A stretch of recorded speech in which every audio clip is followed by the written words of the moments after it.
인도차이나 반도에 있는 국가 중에서 가장 크고 강력했던 국가가 바로 미얀마입니다. 한반도 역사에서 고구려, 백제, 신라가 있었다면 미얀마에서는 버마, 샨, 몬족이 오랜 세월 동안 끊임없이 대립과 통합을 반복해왔죠. 그런데 결국 여기 지도에서 보시는 것처럼 버마, 샨 그리고 몬 이 세 종족 중에서 주황색 부분을 버마족이 차지하게 되었습니다. 이 때문에 아직까지도 우리는 미얀마와 버마라는 이름을 혼용해서 사용하고 있죠. 자, 그런데 버마족이 미얀마를 통합한 이후 강력한 군대를 바탕으로 동남아 최강국으로 거듭났던 시대에 큰 사건이 하나 발생하게 됩니다. 당시 인도 제국을 식민지로 지배하고 있었던 영국은 미얀마까지 차지하기 위해 호시탐탐 노리고 있었는데요. 때마침 미얀마 국경을 넘어 인도로 도망가는 이들을 잡기 위해 쫓아온 미얀마 군인들이 영국령이었던 인도 땅에 침범하게 되었습니다. 영국 군대는 기다렸다는 듯이 이를 이유로 미얀마에 군사를 보내 전쟁을 일으켰고, 결국 미얀마는 1824년부터 1942년까지 100년이 넘는 기간 동안 영국의 식민지로 전락하게 되었습니다. 자, 그런데 여기서 미얀마가 잘못된 선택을 하게 되죠. 미얀마의 독립을 주도한 지도자 아웅산이 영국으로부터 독립하기 위해 일본의 힘을 빌린 것인데요. 제2차 세계대전에서 독일과 싸우기 바빴던 영국이 미얀마에 신경을 쓰지 못하자 결국 미얀마는 영국으로부터 독립하자마자 일본의 식민지가 되어버렸습니다. 일본은 영국보다 훨씬 더 악랄하게 미얀마를 식민 지배한 것으로 전해졌는데요. 수많은 사람을 학살하고도 미얀마인들의 환심을 사기 위해서 미얀마에 있던 로힝야족이 보유한 땅을 모조리 빼앗아 미얀마인들에게 나눠주었습니다. 미얀마가 영국령 지배를 받았을 당시에는 영국이 로힝야족에게 힘을 실어주었고, 로힝야족이 수만 명의 미얀마인을 학살하였는데요. 반대로 일본이 통치할 때는 로힝야족이 대규모로 학살당했습니다. 결국 현재는 버마족이 미얀마를 잡았고 로힝야족은 소수민족이 되었는데요.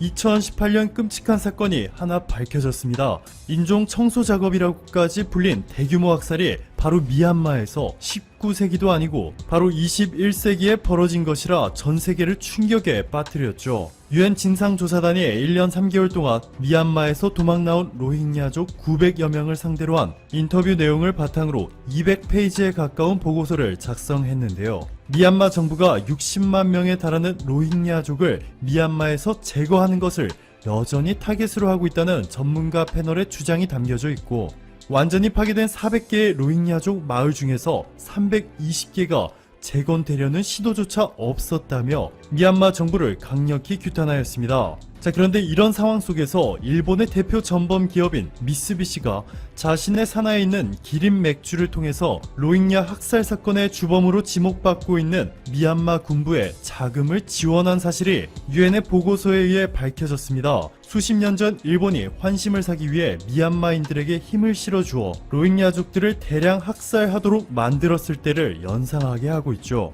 영국의 대표 미디어 중 하나인 가디언은 일본의 기린 맥주가 자회사인 라이언 리틀월드를 통해서 미얀마 군인 복지 법인과 파트너십을 맺은 사실이 드러났고, 군인들에게까지 돈을 제공해 비판을 받고 있다 전했습니다. 이후 국제사회의 비난이 쇄도했음에도 일본의 기린 측은 미얀마 군인 복지 법인과 사업을 계속 이어나갈 것이라 전해 또 한 번 충격을 주었는데요. 이 때문에 미얀마 국민들의 일본에 대한 반감이 빠르게 확산되고 있는 것으로 보입니다. 여기서 일본이 보인 빈틈을 한국의 신남방 정책이 기가 막히게 파고들었죠. 한국토지주택공사는 미얀마 최대 도시인 양곤시에서 불과 10km, 공항에서는 25km 떨어진 곳에 한국 미얀마 경제협력 산업단지를 세우기로 합의하였습니다. 언제든 형식적으로 체결할 수 있는 업무협약이나 MOA가 아니라 정관 확정과 주주총회 개최까지 모두 마친 것으로 전해졌는데요. 한국토지주택공사 LH가 지분 40%, 미얀마 정부가 40%, 나머지 20%는 한국의 경영 컨설팅 및 부동산 임대 전문 업체 글로벌 세아가 담당하게 됩니다. 즉 한국의 60%, 미얀마가 40%인데요. 이 비율은 한국의 협상 파워가 얼마나 강한지 증명해주고 있는 것이, 일본도 미얀마에서 비슷한 사업을 하나 진행 중인데 미얀마 지분이 51%, 일본이 49%로 주도권이 미얀마 쪽에 있는 것을 보면 상당한 외교 협상 능력 차이를 확인하실 수 있습니다. 이뿐만이 아니라 한국 정부의 대외 경제 협력 기금이 투자되어 양곤과 만달레이 도로공사까지 최근 들어 한국보다 먼저 미얀마에 진출한 중국과 일본보다 한국의 성과가 빛을 내고 있습니다. 미얀마가 중국, 일본 그리고 한국과 함께 모두 사업을 진행한 결과 실질적으로 한국을 가장 높이 평가하고 있는 것이 입증되고 있습니다. 현재 미얀마가 진행 중인 프로젝트들 가운데 가장 중요한 것 중 하나가 바로 달라 신도시 개발 사업이라고 해서 미얀마의 강남을 만들겠다는 것인데요. 보시면 양곤강을 끼고 강 남쪽에 스마트 도시를 짓겠다는 것입니다. 그런데 미얀마 정부가 대놓고 한국을 극찬하며 달라 지역을 한국의 분당 또는 일산과 같은 신도시처럼 만들고 싶다며 한국 측에 도움을 요청한 것으로 전해졌습니다. 이를 빠르게 진행시키기 위해서 한국은 양해각서 체결에 이어 한국해외인프라도시개발지원공사가 최근 타당성 조사를 최종 보고하였고 사업 추진 계획과 향후 실무 일정까지 협의하는 데 성공하였습니다. 이상화 미얀마 주재 대사는 한국일보와의 인터뷰에서 미얀마는 한국과 협력을 확대하기를 희망하고 있다. 미얀마 군 장성들이 필수적으로 시청해야 하는 드라마 리스트에 한국의 드라마 이순신이 등록되어 있다. 면서 한국의 드라마 고주몽이 미얀마에서 큰 인기를 끌면서 미얀마인들이 웬만한 한국인들보다 고구려 역사에 대해 더 잘 알고 있다 라며 미얀마는 중국의 투자에 대해서는 약탈적 투자라 생각하여 경계심을 가지고 있고 자신들을 잔인하게 식민 지배했던 일본에 대해서는 역사적 관점에서 문제를 제기하고 있지만 한국과는 전혀 마찰이 없는 최적의 파트너라 전했습니다. 오늘도 감사합니다. 최고로 행복한 하루 보내시길 바랄게요. 인체에 투입하는 약물은 반드시 철저한 검증을 거쳐야 합니다. 그렇기 때문에 신약 개발은 그만큼 어렵고 위험한 일입니다. 정치적으로 밀어붙인다고 되는 일이 절대 아니죠. 지금 전 세계의 제약회사와 정부는 세계적인 악재를 잠재울 수 있는 치료와 백신을 찾는 일에 깊은 관심을 가지고 있습니다. 각국의 현재 관심은 기존 백신을 다른 질병에 맞도록 재개발하는 것입니다. 이런 와중에 일본의 아베가 검증되지 않은 일본의 약물을 전 세계의 임상 실험용으로 뿌리고 있습니다. 특히 WHO의 아드하놈과 미국의 트럼프에게 전화로 협력 요청을 하는 바람에 지금 미국에서 큰 문제가 되고 있습니다. 미국의 정치 전문 사이트인 폴리테코는 백악관 국가안보회의가 FDA에 일본으로부터 아비간의 기부를 받아들일 것을 압박하고 있다고 보도했습니다. 미국 식품의약국에 아비간의 비상 사용 승인을 내주라고 압력을 넣었다는 거죠. 아베가 최근 트럼프하고 통화를 하면서 아비간을 조속히 승인해주면 세계적인 악재를 잡을 수가 있다 라고 제안했는데 트럼프는 열광을 했다는 것입니다. 그러면서 후지필름은 FDA 관계자들과 미국 내 임상실험에 대해 의논했고 미국 정부의 재정 지원까지 요청했다고 합니다. 이에 대해 미국 내 전문가들과 보건 공무원들은 아비간이 치료할 수 있다는 증거도 없고 부작용이 심각하게 우려된다 라고 의견을 내고 선천성 장애 등 아비간의 위험성에 대해 깊은 우려를 표명했습니다. 미국 언론에서는 아비간을 홍보하는 아베의 제안과 움직임이 심각한 문제를 가지고 올 것이라고 경고하고 있습니다. 폴리테코는 일본이 아비간을 임상실험용으로 중국에 공급했고 중국은 다수의 환자들에게 투여한 결과 의미 있는 성과를 얻었다고 홍보를 하고 있다고 합니다. 이 결과를 바탕으로 아베는 트럼프에게 강력하게 추천했고 트럼프는 또 치료제로 사용하려고 압력을 넣고 있다는 것입니다. 의료 관계자들이 중국의 데이터가 확실하지 않으며 매우 위험한 결정이라고 반대를 하고 있는데도 불구하고 트럼프는 앞뒤 없이 밀어붙이고 있다고 보도했습니다.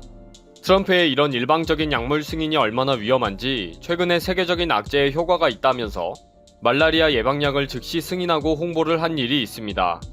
그 후에 미국에서 한 남자가 불의의 객이 되었고 수많은 환자들이 부작용을 호소했습니다. 그래서 미국의 의사들이 트럼프의 말을 절대 듣지 말고 의사들과 상담을 하라 라고 호소하는 일이 있었습니다. 폴리테코의 기사는 한국 언론에도 속보로 대서특필되었습니다. 트럼프가 아베와 통화를 한 후에 백악관 참모들이 검증되지 않은 아비간을 치료제로 사용하라고 식품의약국을 압박했다 라는 요지로 소개했습니다. 이미 일본은 지난 2월부터 후지필름의 아비간을 전 세계를 대상으로 임상실험을 하겠다고 발표했고 후지필름의 주가는 폭등하기 시작한 바가 있습니다. 후지필름은 아비간에 대한 임상실험 3단계를 3월 31일부터 전 세계에서 시작한다고 발표했는데 3단계는 다수의 환자에게 투여해 경과를 보는 것이며 통상 1년에서 2년의 기간이 걸립니다. 그런데 아베는 이번 기회에 전 세계인을 대상으로 무지막지한 임상실험을 하면서 판매에 몰두하고 있습니다. 이에 대해 한국 의학계에서는 임상실험이 제대로 이루어지지 않았다. 여러 환자들에게 부작용이 보고되었다. 도입에 신중해야 한다. 라고 했습니다. 한국 정부는 공식적으로 아비간을 도입하지 않기로 결정했고요. 아베는 28일 기자회견에서 아비간을 신속하게 승인할 것이며 다른 국가들과 협력을 통한 임상실험을 진행할 것이며 이를 위해 생산량을 대폭 늘릴 것이라고 했습니다. 아베는 지금이 강력한 대책이 필요한 위험한 상황이기에 아비간을 정부 차원에서 적극 사용을 검토하고 있다고 했습니다. 아랍권 언론인 알자지라의 보도에 의하면 아베는 지난 월요일 WHO 아드하놈 사무총장과 전화 협의를 하면서 의약품과 백신이 개발되어야 한다. 아비간을 다른 국가들과 임상실험을 추진할 계획이라고 밝혔다. 라고 했습니다. 아베는 WHO의 지지와 협력이 필요하다고 요청했고 아드하놈은 적극적으로 협력하겠다고 약속했습니다. 아베는 트럼프와 아드하놈을 대상으로 작업을 하고 일본 정부는 아비간을 해외에 마구잡이로 뿌렸습니다. 본격적인 위험한 임상실험이 시작된 거죠. 이탈리아는 25일 스페란자 보건부 장관이 일본의 아비간 검사를 승인했고 약물의 영향을 평가하기 위한 테스트 및 연구 프로그램에 착수했다고 발표했습니다. 스리랑카는 국가의약위원회의 개입으로 일본의 아비간 의약품을 이미 공급받았습니다. 그러나 아직 사용이 가능한지 검증이 되지 않아서 연구실에서 판정자들을 대상으로 임상실험을 할 계획을 가지고 있다고 합니다. 또 일본은 이란에도 아비간을 기부했습니다. 이란과 일본의 외무장관들은 전화회담을 하면서 아비간 기부에 대해 협의를 했다고 지난 20일 보도가 되었습니다. 미국 폴리테코의 기사를 접하면서 해외의 많은 자료들을 검색해봤는데 아베의 노골적인 약장사를 확인하면서 깜짝 놀랐습니다. 일본은 731 부대 운영 경험을 살려서 검증되지 않은 약물을 임상실험하는 것에 대해 도덕적 양심이 병들어 있습니다. 세계적인 불행을 기회로 삼아서 아비간을 백신으로 무조건 밀어붙이겠다는 것인데 정말 위험합니다. 전 세계 의료 관계자들의 만류에도 눈 하나 깜짝하지 않는 아베의 약장사를 어떻게 해야 할까요?